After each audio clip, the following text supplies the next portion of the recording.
Class 11th and 12th में chapter है relation and functions and sets. सबसे पहले हम पढ़ेंगे सेट्स के बारे में। सेट को हिंदी में समुच्चय कहते हैं। उसके बाद हम पढ़ेंगे रिलेशन के बारे में, फिर फंक्शन के बारे में। इस प्रकार से आगे बढ़ेंगे। फिर types of function, composition of function, binary operation on set, पूरा हम विधिवत क्रम से पढ़ेंगे। आज का टॉपिक है सेट। सेट मतलब क्या होता है? सेट एक तरह से कलेक्शन है या एग्रीगेट है क्लास है। सेट को हम तीन और नाम से कह सकते हैं: collection, aggregate and class. It is a well defined collection of object. जो क्लास 11th में जो और 12th में जो काम आने वाले कुछ सेट्स एग्जांपल हैं, जैसे कि N, natural numbers, set of natural numbers, set of integers, set of rational numbers, set of positive rational numbers, set of real numbers, set of positive real numbers, set of complex numbers. इस ये सभी sets पूरे class 11th में और class 12th में आएंगे। कहीं भी अगर रेशनल नंबर को रिप्रेजेंट करना है तो सीधे जो लेटर यूज होगा वो होगा कैपिटल आर। ठीक है, एक एग्जाम्पल और देता हूँ, एक इलस्ट्रेशन, जैसे आप समझ जाएंगे कि वास्तव में सेट होता क्या है। Set of vowels in alphabet 5 होते हैं: ए, ई, आई, ओ, यू। ये भी क्या है? एक सेट है, वेल डिफाइंड सेट है। Set of vowels in English alphabet. और क्या हो सकता है? Set of Capitals of India, Indian union या इंडियन स्टेट्स। ये भी क्या है? Well defined collection of objects है। मतलब वेल एक कलेक्शन है। किसका कलेक्शन है? कैपिटल्स का। अब सभी स्टेट्स की या यूनियन टेरिटरी की जितने भी कैपिटल होते हैं वो भी क्या है? एक सेट है। ये अपने इंडिया की बात करें तो फिर क्या आता है? सेट को कैसे रिप्रेजेंट कर सकते हैं? सेट के एलिमेंट्स को कितने कितने प्रकार से हम व्यक्त कर सकते हैं? तो सबसे पहला तरीका है रोस्टर फॉर्म या टेबुलर फॉर्म। इसमें सारे एलिमेंट्स को शो करना पड़ता है। ये थोड़ी डिफिकल्ट होता है। अगर एलिमेंट्स कम है तो रोस्टर फॉर्म को बड़ी रोस्टर फॉर्म सही है, पर अगर एलिमेंट्स नंबर ज्यादा है तो हम रोस्टर फॉर्म दूसरा जो होता है सेट बिल्डर फॉर्म, इसका यूज करते हैं। रोस्टर फॉर्म बेसिकली कम एलिमेंट्स के लिए यूजफुल है, जैसे कि द सेट ऑफ वॉवेल्स इसका एग्जांपल है। इसको हम ए, ई, आई, ओ, यू पांचों एलिमेंट हमको शो करने पड़े इसमें। अगला समझे सेट बिल्डर फॉर्म क्या होता है। मान लीजिए set of all even numbers. अब रोस्टर, अगर हम इवन नंबर्स को रोस्टर फॉर्म में शो करेंगे तो बहुत समय लग जाएगा।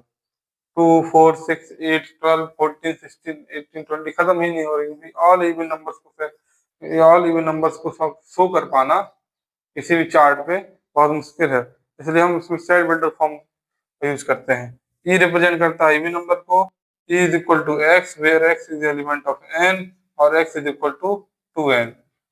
और सभी और every n equal to capital N.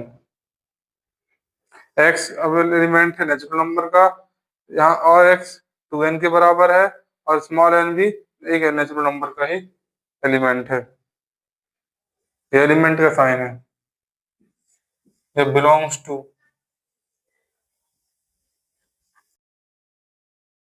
बहुत सारे साइन इस तरह के होते हैं। एक अभी ई पढ़ेंगे, आइडेंटिटी एलिमेंट होता है। एक होता है एप्सिलॉन, एप्सिलॉन नॉट।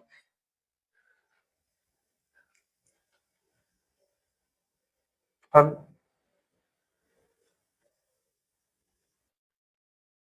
तो आपको बात क्लियर हो गई होगी। आगे हम सेट के बारे में और पढ़ेंगे।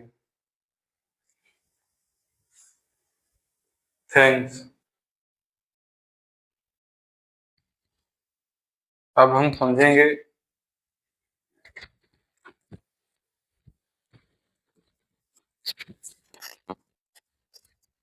समझेंगे types of set. Types of set मतलब समुच्चय के प्रकार। कितने प्रकार के सेट्स होते हैं। पहला टाइप है एम्प्टी सेट। एम्प्टी सेट मतलब होता है रिक्त समुच्चय। इसको 5 से रिप्रेजेंट करते हैं।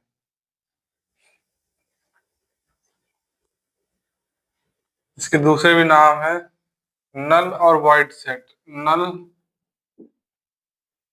और वाइड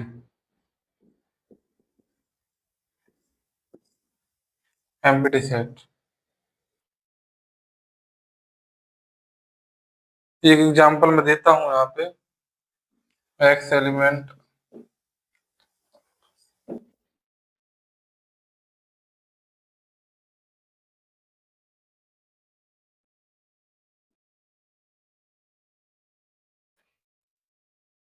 एक्स एलिमेंट है आर का।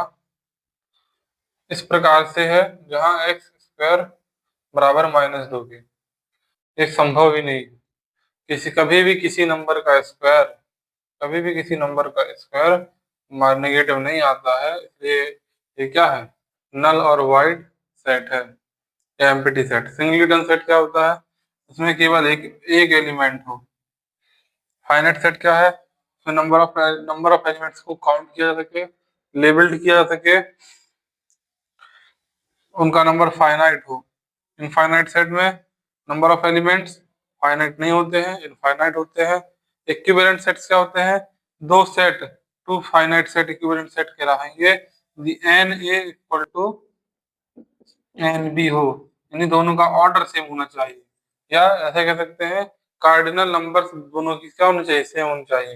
या order of the both sets, both finite sets will be same.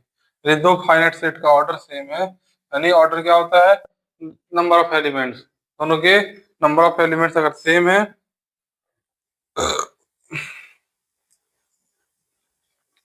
तो इक्विवेलेंट सेट कहलाता है। अब आता है इक्वल सेट्स। इक्वल सेट्स क्या होता है, ए और बी इक्वल तभी होंगे जब each element of A equal to each element of B. दो दो सेट, दो फाइनाइट सेट इक्वल सेट्स कहलाते हैं। Every element of A is equal to every element of B. Thanks. आगे अब हम पढ़ेंगे सेट्स की और प्रॉपर्टीज के बारे में। इक्वल सेट क्या होता है, if every element of A, every element of A is equal to every element of B. Similarly, if every element of B is equal to every element of A, तो ऐसा कह सकते हैं every element of A is a member of B and every element of B is a member of A, then both the sets called equal sets. यदि A का प्रत्येक सदस्य B का सदस्य है और B का प्रत्येक सदस्य A का भी सदस्य है तो दोनों समुच्चय इक्वल सेट्स कहलाएंगे।